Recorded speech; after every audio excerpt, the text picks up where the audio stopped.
Go that way.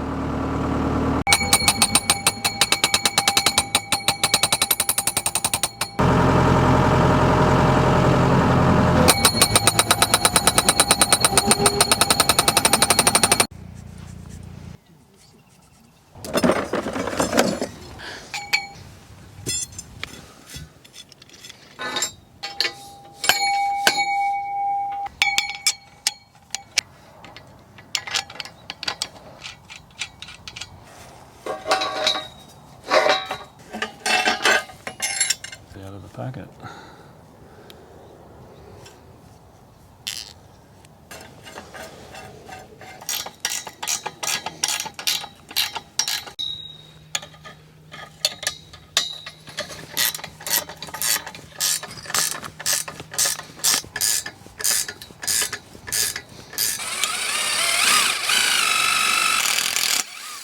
I'm in Gulgong, New South Wales with some pretty flash end assembly materials and some fencing contractors, Kurt and Amber McGrath, who reckon they are using these bolt together style end assemblies more and more, and they're having untold success. They've got some great tips for putting them in. Let's go and have a chat to Kurt and Amber. How you Kurt, going, Tim? how you going, mate? Good, yourself? Amber, how are you? Good, how are you? Thank you very much for having us out to your beautiful farm today. You are welcome. How big is this place, Amber? So it's about 70 acres on the creek. And you're aiming to be self-sufficient? Yeah, just a self-sufficient farming, just husband and wife with our kids. Kurt, what does that look like in terms of stocking rates on the farm? What are you running? We back them right down to probably 8 cows, and then calves, and fatten calves to mainly put in the cool room. Okay. What's left we sell. Yep. But it's about keeping our freezers full and just being able to eat what we come from our farm. And you sell a bit of hay off the place as well, which means you're working up the ground occasionally with reseeding? Yeah, we do, yep. Yeah. So we'll cut our hay for our own cattle, and then if there's leftovers, we do on-sell it as well, yeah. Now, we've come here today not to talk about farming. Yep.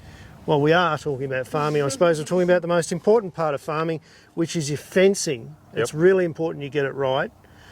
As a fencing contractor, you started out welding most of the stuff that you were putting in, but you're moving more and more towards these bolt-together end assemblies, and they're really quick, aren't they? Yeah, they are, Tim. They are, yeah. What would be the proportion of bolt-together end assemblies and welded end assemblies that you do? And does it change during the year?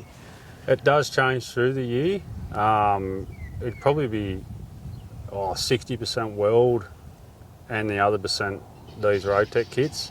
Right. But then that comes back to the customers too, on what they specify, what they want installed. What the market will accept. Yeah, and what their budgets are as well. But in the fire danger months, we mainly go with the Rotec. Rotecs, yep. Because there's no danger of you being blamed for starting a fire, and there's no danger of starting a fire if you're only using a set of spanners. Yeah, and especially when you have like the fire danger of the total fire bands. So we go with those. Yeah, so you don't stop work for fire bands. No. Now, there's a few tips and tricks with using these new style end assemblies, and people are getting their heads around them at the moment. You reckon you've got a few tips for us, a few things to do and a few things not to do. Yeah. Now, number one is length of post. You reckon length is everything, mate? We're settling the age-old debate? Yeah, if they're not in the ground far enough, that's where the biggest problem lies. Now, a lot of people will say that the stay plate down at that end dives into the ground. You reckon that's got to do with the length of the post? It does, yeah. If they're not in the ground far enough, you haven't got a good anchor, everything will go. Okay, so when the post comes out of the ground, it's going to go like that, isn't it? It's not going to go straight, and that's going to force your ground plate into the ground. Yeah, it will. And if your post is in the ground far enough, your stay plate won't go anywhere. So what's the minimum? We'll talk about maximum in a minute because you've got a pretty cool post driver, but what's the minimum length of post that you would buy and call it an end post? It's 3 metres. Minimum? Minimum 3 metres, yep.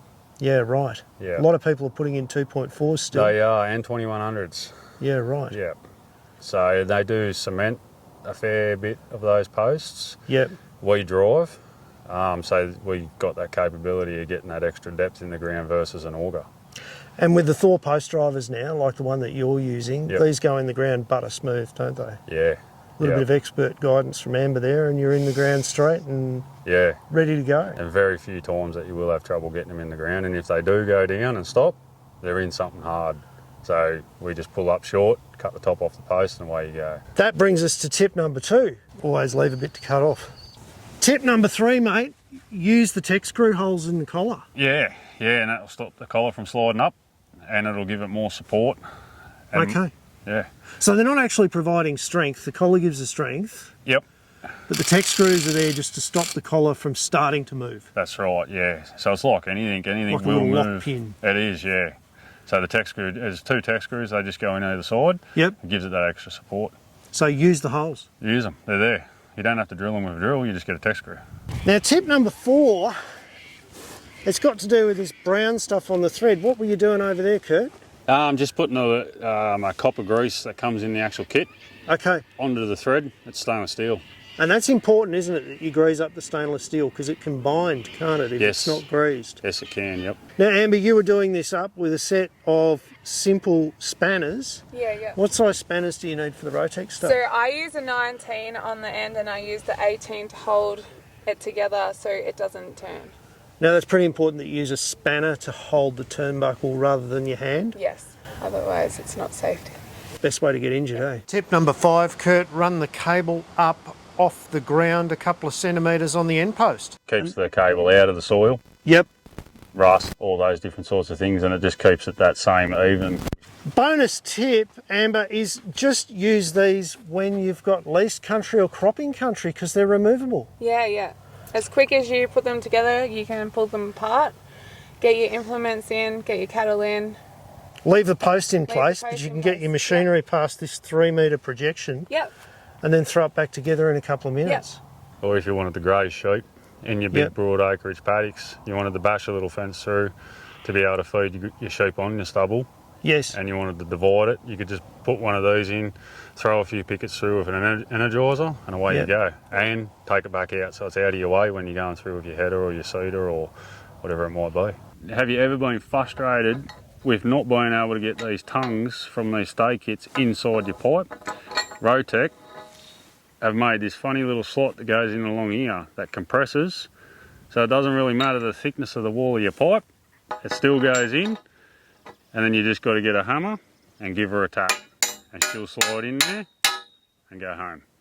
So that means I don't have to use light wall pipe and watch it banana. So people don't think that there's much new in fencing, but there's some really exciting innovations and some really good products on the market that just make the job easier and easier and easier, aren't there? Yeah, there is, yep.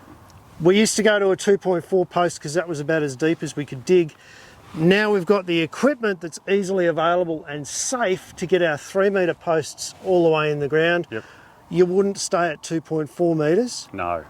And now that we've got bolt together kits that are as strong, if not stronger than welded in some situations, there's no reason to waste all that time welding when you could just bolt your kit together. Yeah, that's right. I reckon we've all got to get on board with modern technology, stop riding horses and jump in a car. What do you reckon? Yeah. Yeah. Well, thanks very much for having us out here today, guys. I really appreciate it. It's been fantastic learning from you guys and finding out what you're doing on your own farm. When a fencing contractor uses a product on his own place, that's got some merit to it for sure. And if you guys like this kind of content, don't forget, hit the little subscribe button down there, give it a thumbs up. There's plenty more on the channel, and we'll check out something else new next week. And if you need good fencing, check out Kano McGrath Fencing. We're in Gulgong.